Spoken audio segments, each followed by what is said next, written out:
Descubrí que mi esposo tenía una doble vida justo cuando recibió un libro envuelto en seda. El café de la mañana en la Ciudad de México siempre sabe a urgencia y asfalto cayente, pero aquel día tenía un regusto amargo a mentira, un sabor a traición que conocía muy bien. Mi nombre es Elena, y a mis 52 años creí que ya había visto todas las jugadas sucias del destino, especialmente en lo que a hombres se refiere. Llevaba 5 años con Ricardo, un hombre un año menor que yo, 51, que se movía como pez en el agua en el laberinto de recursos humanos de las grandes corporaciones.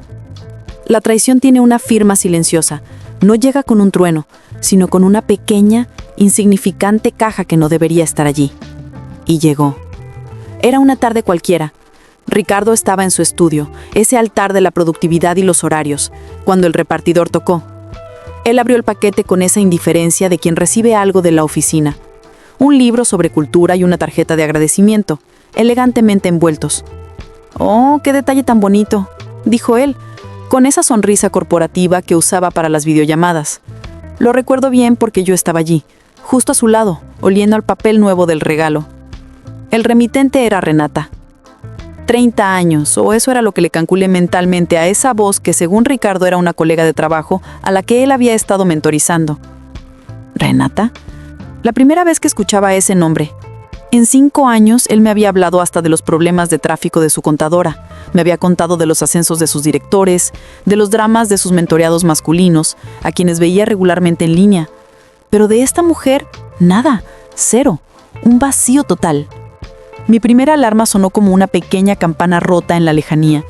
¿Por qué el silencio absoluto sobre una mentoreada que se tomaba la molestia de enviarle regalos a nuestra casa, cruzando esa frontera invisible entre lo profesional y lo personal? ¡Qué detalle de ella!, le dije, midiendo la reacción en sus ojos. Él estaba relajado, demasiado, como quien no tiene nada que ocultar, o como quien ha practicado el arte de la disimulación hasta convertirlo en una segunda piel. «Sí, una chica muy brillante, una de mis pupilos», murmuró, restándole importancia, colocando el libro en una pila que yo sabía que jamás iba a tocar. Lo dejé pasar.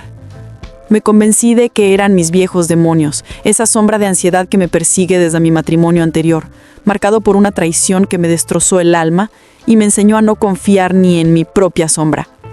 La traición no solo rompe, te deja una huella dactilar de desconfianza en cada nueva relación. Me dije, Elena, no busques fantasmas. Pero el destino o la culpa es obstinado. Unas semanas después, los fantasmas salieron del armario con voz clara y nítida. Estaba en la cocina, preparando un café de olla con canela, cuando escuché su voz a través de la puerta entreabierta del estudio. Era la voz de Ricardo, pero era una versión diferente. No era el tono distante de director de HR. Era suave, modulado, cargado de una energía que yo no escuchaba en nuestras conversaciones desde hacía mucho tiempo. Estaba en videollamada, y la voz femenina, inconfundible, era la de Renata. No estaban hablando de metas, de informes trimestrales, ni de la reorganización de la oficina. Estaban discutiendo el libro que ella le había enviado, y de forma reveladora, él le había enviado uno a ella también. Sapiens, el libro, sobre sociología y cultura. Intercambio de ideas, no de negocios. Me detuve en seco. La espuma de mi café se congeló. Ricardo estaba intentando impresionarla.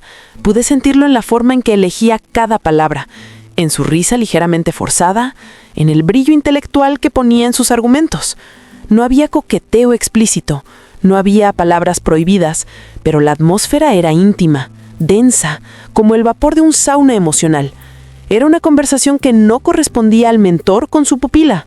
Era la conexión de dos almas que exploran territorios comunes, lejos de las fronteras profesionales. Él estaba disfrutando esa plática, y se notaba que ella también. Y yo, su esposa, era una espectadora invisible, una sombra que escuchaba la melodía prohibida. Esperé a que terminara la llamada. Contuve la respiración hasta que escuché el clic del micrófono silenciándose. ¿Quién era, Ricardo?, pregunté, con la voz más neutral que pude reunir, saliendo de la cocina con mi taza de café ahora tibio. «Ah, Renata, mi mentoreada. Estábamos hablando de los libros. Le devolví el favor. Le envié mi copia usada de Sapiens. Es lo correcto, ¿no? Ella me dio uno, yo le doy otro», dijo, sonriendo con despreocupación. Incluso se atrevió a bromear, soltando la primera gran mentira o la primera gran cortina de humo. Me dijo que está en una relación lésbica comprometida, así que no tienes nada de qué preocuparte, me soltó. Como un chiste interno, una excusa fácil para desarmar mi potencial sospecha. Aquel comentario, en lugar de tranquilizarme, se sintió como una pieza de ajedrez mal colocada. ¿Por qué la necesidad de esa precisión sobre su vida personal? ¿Para quién era realmente esa información? ¿Para él o para mí? Se sintió como un intento de desvío, y yo, sin querer, lo acepté. Lo dejé ir. Es un hombre de 50 y tantos años. Es su trabajo. Deja de ser paranoica, Elena. El autoengaño es el bálsamo más fácil de aplicar, y yo lo usé generosamente. El primer giro de la navaja llegó 7 meses después de aquella conversación sobre libros. Ricardo dejó su puesto en esa corporación. Un cambio de aire, dijo. Empezó a trabajar para otra empresa con un ritmo igual de frenético y exigente. Perfecto, pensé, con un respiro de alivio que se sintió casi físico. Fin de la mentoría, fin de la conexión con Renata.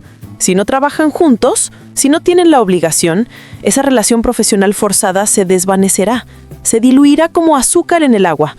Problema resuelto. Fui estúpida al pensar que una conexión que ya había cruzado la línea del intercambio intelectual de libros se detendría por una simple renuncia. La ingenuidad es la primera víctima de la traición. La semana pasada, un año después de aquel regalo envenenado, la bomba explotó, pero de una manera tan casual que casi me pierdo el sonido de la explosión. Estábamos cenando en un restaurante de Polanco, ese tipo de lugares donde la luz es tenue y el aire huele a decisiones corporativas y dinero. Ricardo estaba tecleando en su teléfono, con esa pose de hombre indispensable, y de pronto soltó la noticia con la misma facilidad con la que pide sal. Ah, le escribí a Renata. Mi jefe y yo estamos buscando a alguien para la posición de director junior. Pensé en ella, dijo, sin levantar la vista de la pantalla, concentrado en su comida. El corazón se me detuvo, pero mantuve la cara de póker. ¿Renata? ¿La que te mandó el libro?, pregunté, con una calma que no sentía en absoluto. Sí, pero no pudo. Le acaban de dar un ascenso en su nueva empresa. De todas formas me dijo que le hubiera encantado, dijo él volviendo a su cena.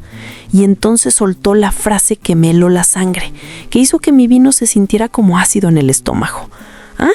Y de maneras, sigo reuniéndome con ella una vez al mes. Nuestra mentoría continúa, agregó como si fuera la cosa más normal y obvia del mundo. ¿Una vez al mes? ¿Y nunca me lo mencionó? Él había dejado a todos sus otros mentoreados de la antigua compañía, a los hombres, a los que sí compartía conmigo, a los que sí me contaba. Solo quedaba ella, la única. La sorpresa no fue la mentoría, fue el secreto. ¿Por qué ese silencio total durante 7 meses desde que dejó la empresa? ¿Por qué se había asegurado de que yo pensara que esa conexión estaba muerta, oxidada, olvidada? Intenté el camino ligero, la broma con filo. Qué curioso, Ricardo. Si yo estuviera intercambiando libros y reuniones mensuales en secreto con un colega atractivo de 30 años, estoy segura de que tú tendrías mucho que decir, ¿verdad? Mi voz sonó más aguda de lo que pretendía, pero no se inmutó. Él se rió, ese sonido hueco que ahora me parecía ensayado y frío. Claro que me daría curiosidad, Elena, pero no sospecharía. Me lo explicarías y yo lo entendería. Ella es solo una chica, es una bebé, dijo usando la edad de ella, 30 años, como un escudo y una justificación, como si la diferencia de 2 décadas fuera un muro impenetrable contra la atracción. Y aquí llegó el microgiro, la pequeña horrible confirmación de que algo estaba terriblemente mal con su versión de la historia. Y, por cierto, ya no está en esa relación lésbica, o al menos el socio es un hombre, dijo con esa misma sonrisa relajada, como corrigiendo un dato intrascendente en una base de datos. Pero, ¿no dijiste que era lesbiana comprometida? ¿No fue esa tu broma, tu gran tranquilidad?, le pregunté, sintiendo un nudo de hielo en la garganta. Sí, pero me equivoqué. Cuando me dijo socio, asumí que era una mujer. Le pregunté y me corrigió. Se rió. No fue gran cosa, explicó con total calma, sin una gota de vergüenza. La calma, su maldita, irritante calma. No estaba nervioso, no estaba a la defensiva. Era como si toda esa conversación fuera una formalidad, un trámite que tenía que pasar para cubrir sus huellas. Pero mi mente ya no estaba en calma. el hombre que miente sobre el género del socio de su mentoreada inventando una historia de lesbianismo para extinguir mi primer atisbo de duda, no es un hombre transparente. Había mentido, había usado una cortina de humo emocional para proteger esta conexión. La razón para esa mentira no podía ser profesional. De repente todo hizo clic. El tiempo. Ricardo es un director extremadamente ocupado. Su vida es un horario de Google Calendar programado al minuto. El tráfico de la ciudad, el trabajo, las juntas, apenas tiene tiempo para almorzar. Y aún así ha estado reservando 1 hora al mes religiosamente para una ex colega que vive en otro estado solo para la mentoría. Y lo peor, nunca escuché esas videollamadas. Él trabaja desde casa 2 o 3 días a la semana. Yo estoy aquí, en nuestra casa. ¿Dónde se esconde esa reunión? ¿A qué hora la hace? Si ella no es de la nueva compañía, la reunión no ocurre en horario de oficina. Entonces, en su hora de almuerzo, en la noche, en algún rincón de su vida existía 1 hora oculta, 1 hora reservada solo para Renata. La historia de la traición de mi exmarido me regresó como un golpe de calor en la noche de Ciudad de México. Sé lo que es la intuición y sé lo que es la ansiedad, pero esta vez la ansiedad tenía un nombre. Renata, un libro de sociología, un mes de reuniones secretas y la mentira del socio. Esta no era una mentoría profesional, era una conexión oculta, una relación emocional que él estaba protegiendo con mentiras pequeñas y silencios grandes. Y él estaba a punto de pagar por subestimar mi capacidad de ver la verdad a través del humo. Él creía que yo era una esposa paranoica y estúpida. Pronto descubriría que yo era una mujer con la justicia tatuada en el alma, lista para hacer pagar el precio de la infidelidad emocional. El juego de la verdad acababa de comenzar y yo iba a ser la única que pusiera las reglas. Él decía que yo era paranoica, pero sus horarios escondían 1 hora secreta con ella. La calma de Ricardo era una ofensa personal. No había nerviosismo en él cuando me confesó la verdad a medias sobre Renata. No había excusas. Solo la condescendencia de un hombre que cree que su esposa es demasiado estúpida o demasiado paranoica para atar cabos. Él usaba mi trauma pasado, mi historial de ansiedad y desconfianza como su arma para desestimar mi intuición. Pero la intuición no es un fantasma. A veces es solo la verdad que el cerebro ya ha procesado, aunque el corazón se niegue a aceptarla. Esa noche en el restaurante, fingí que sus explicaciones me habían convencido. Sonreí, asentí y bebí mi vino, pero por dentro la máquina de la venganza ya estaba encendida, lubricada por la rabia. La pregunta que me taladraba la mente era simple y crucial. ¿Cuándo? Si Renata vivía en otro estado, esas reuniones eran videollamadas. Si Ricardo ya no trabajaba con ella, no podían ser en horario de oficina. Él era un director ocupadísimo. Su día estaba saturado de juntas y llamadas. ¿Dónde encajaba esa hora mensual, sagrada, reservada solo para ella cuando había descartado a todos los demás? Decidí que el primer paso era simple, la observación. Iba a estudiar su rutina, no como su esposa, sino como un detective que busca un patrón en la oscuridad. Ricardo era de rituales. Se levantaba a las 6, revisaba correos, hacía ejercicio a las 7 y empezaba las llamadas a las 8. Sus días de home office, 2 veces por semana, eran una coreografía de concentración. Los días pasaron y mi observación no arrojó nada. Escuché sus videollamadas con su jefe, con sus colegas, con los nuevos mentoreados. Hablaba de informes, de estrategia, de números. Nunca de libros, nunca de Renata. La frustración me picaba la piel. Sentía que buscaba una grieta en un muro de concreto. Si esas reuniones existían, Ricardo las estaba ocultando con maestría. Entonces, un martes, me di cuenta del micropatrón. Era uno de sus días de trabajo en casa. A la 1 de la tarde, justo a la hora de su almuerzo, Ricardo desaparecía en el estudio.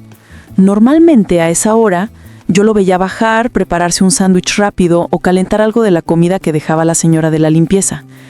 Ese martes no bajó. Lo escuché hablar en voz baja, pero no era la voz de sus juntas. Esa voz proyectada para la autoridad. Era un murmullo.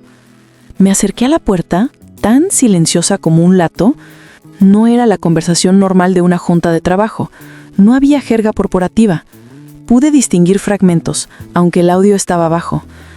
«Y esa idea que comentaste», escuché a Ricardo decir, seguido de una risa baja. Luego la voz de Renata, aguda y entusiasta.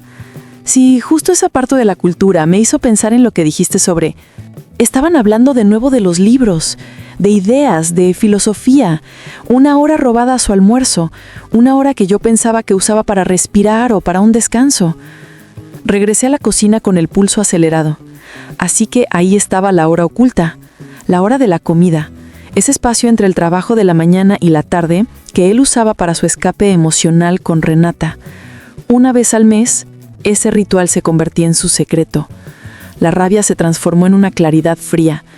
Él no solo la estaba mentorizando, la estaba cortejando intelectualmente.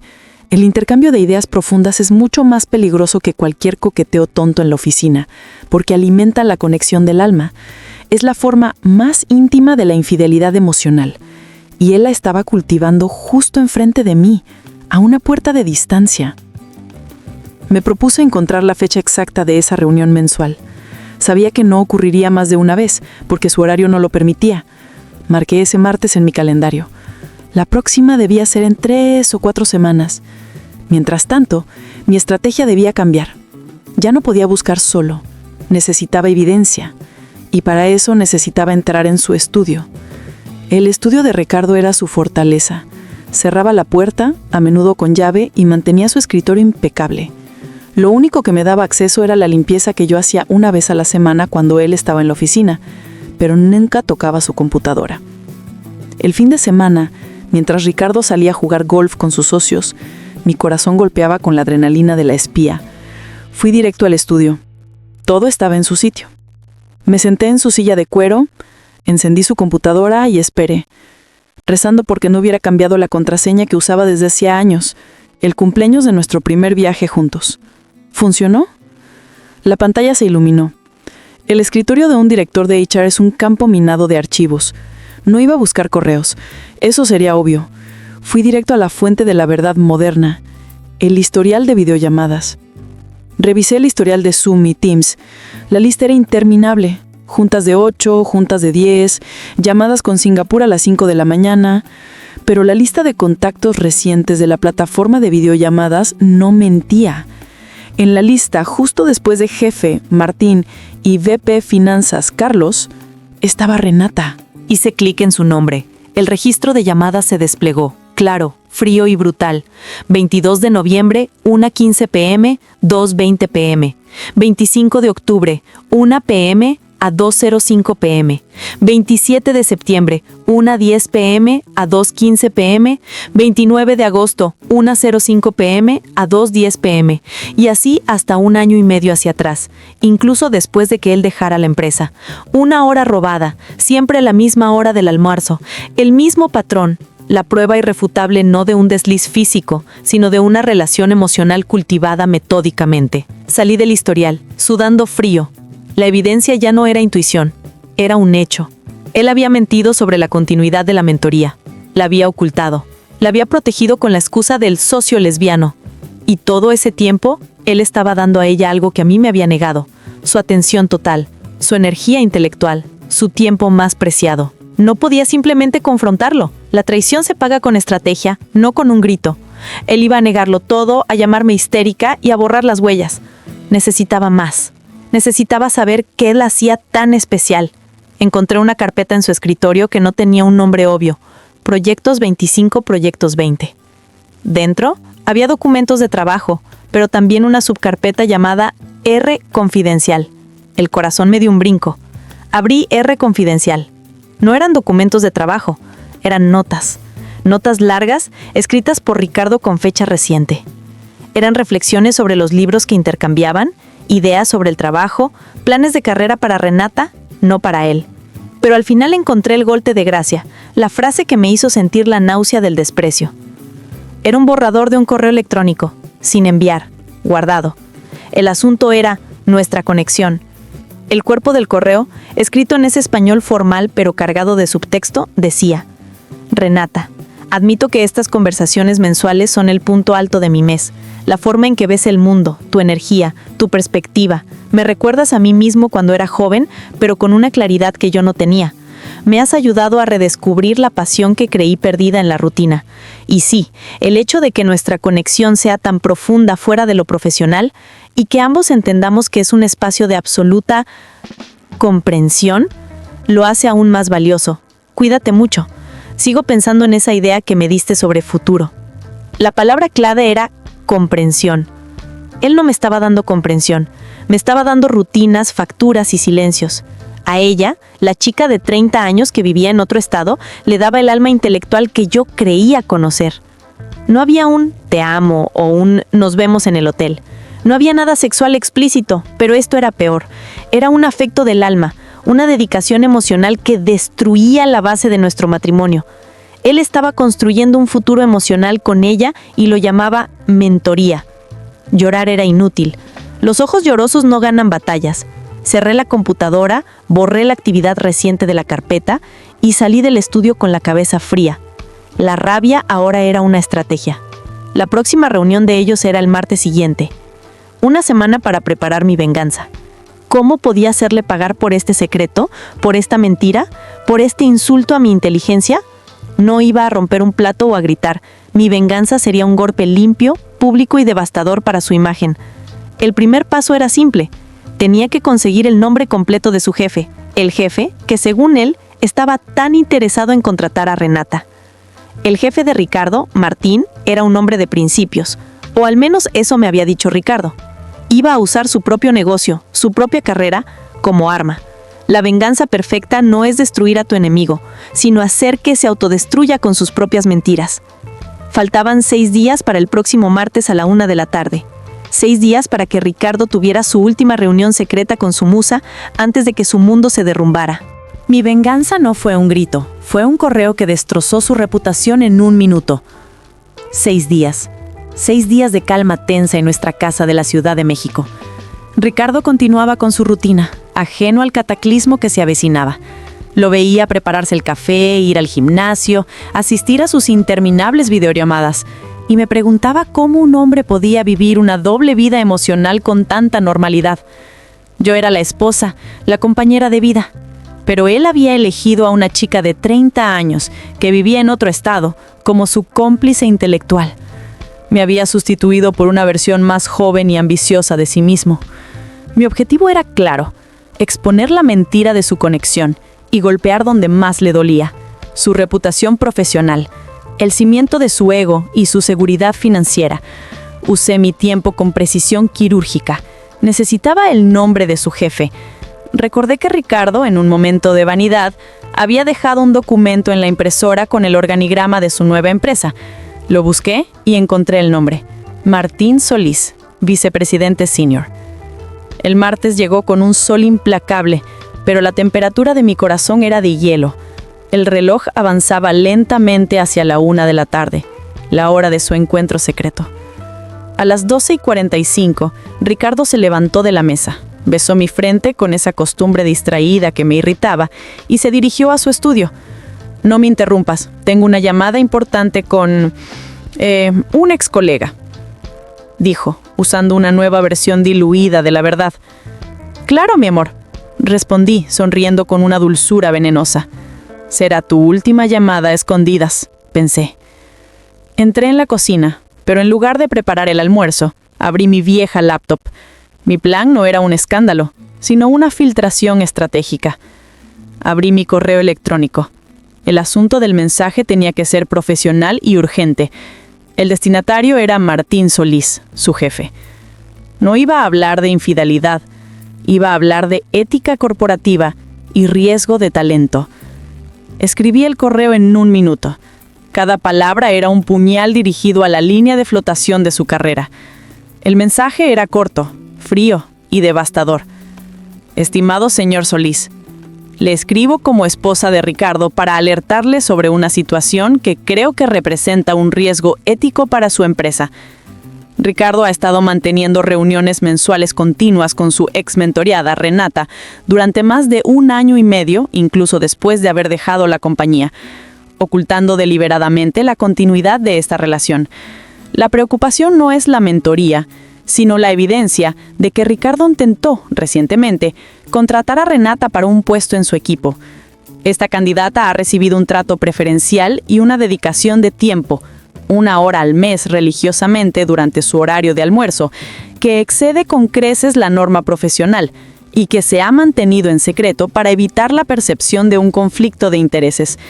Le adjunto capturas de pantalla de los registros de su agenda y de la plataforma de videollamadas, mostrando la frecuencia exacta y la duración de estas reuniones privadas. Considero que este patrón de favoritismo y falta de transparencia, sumado a la mentira inicial sobre la naturaleza de la relación, debería ser revisado urgentemente por el Departamento de Ética y Cumplimiento, especialmente dado su reciente intento de incorporarla a su nuevo equipo. Mi única intención es proteger la integridad de su empresa. Atentamente, Elena. No adjunté el borrador del correo romántico que él le había escrito a Renata. Eso era demasiado emocional. Yo quería hechos y fechas. Su borrador revelaba la infidelidad emocional, pero el registro de llamadas revelaba la falta de ética y el favoritismo corporativo. Revisé el texto 2 veces. Frío, profesional e implacable. Presioné enviar. El reloj marcaba las 1:03. En ese mismo instante, Ricardo estaba encendiendo su cámara para ver a Renata. Yo acababa de enviar el paquete bomba a su jefe. Me quedé inmóvil en la cocina. El silencio se sintió eterno. A la 1:10 escuché un cambio de ritmo en el estudio. El tono de voz de Ricardo se elevó, pasó de suave a profesional. Luego, un silencio abrupto. Escuché el golpe de la silla al levantarse.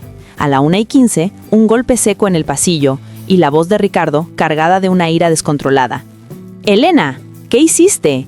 Él no había revisado el correo, sino que había recibido una llamada urgente de su jefe, Martín Solís, quien le exigía explicaciones inmediatas sobre el correo que acababa de recibir. El impacto fue instantáneo. Ricardo salió del estudio con los ojos desorbitados. Tenía el rostro pálido, la camisa arrugada. El control que siempre lo definía se había roto en 1000 pedazos. «¿Me enviaste un correo a mí o a alguien más?», gritó, su voz rasposa por el miedo. ¿Te refieres a mi preocupación por la falta de transparencia en tu horario y la forma en que favoreces a tus candidatos, Ricardo?, pregunté, sin moverme de la cocina, con una taza de agua en la mano, como si fuera una tarde cualquiera. ¿A Martín? ¿Le enviaste un correo a mi jefe? Me acaba de llamar. Su pánico era más satisfactorio que cualquier grito que yo pudiera haberle dado. Ah, sí, Martín Solís. Quería asegurarme de que mi preocupación sobre el riesgo ético fuera escuchada por el nivel adecuado. Después de todo, tu mentoría secreta con Renata, una candidata que casualmente es tu musa intelectual, parece haber comprometido tu juicio profesional. ¿O me equivoco? El golpe fue doble, la mención de Renata y la palabra ética. Él se quedó mudo. La cara se le descompuso al darse cuenta de que no solo había descubierto su secreto, sino que lo había documentado y armalizado contra él en su propio campo de batalla. ¿Revisaste mi computadora? ¿Violaste mi privacidad?, gritó, aferrándose al único asidero legal que le quedaba, el de la víctima. Tú violaste la confianza de nuestro matrimonio con una mentira sistemática, Ricardo. Y cuando mentiste sobre la orientación de Renata para silenciar mis dudas, confirmaste que esto no era una mentoría. Era un secreto que pusiste por encima de mí y de tu ética. Yo solo busqué la verdad que escondías en tu hora de almuerzo. Su respiración era superficial. El director corporativo, el hombre de control, era ahora un animal acorralado. Intentó una última defensa, la de la superioridad moral.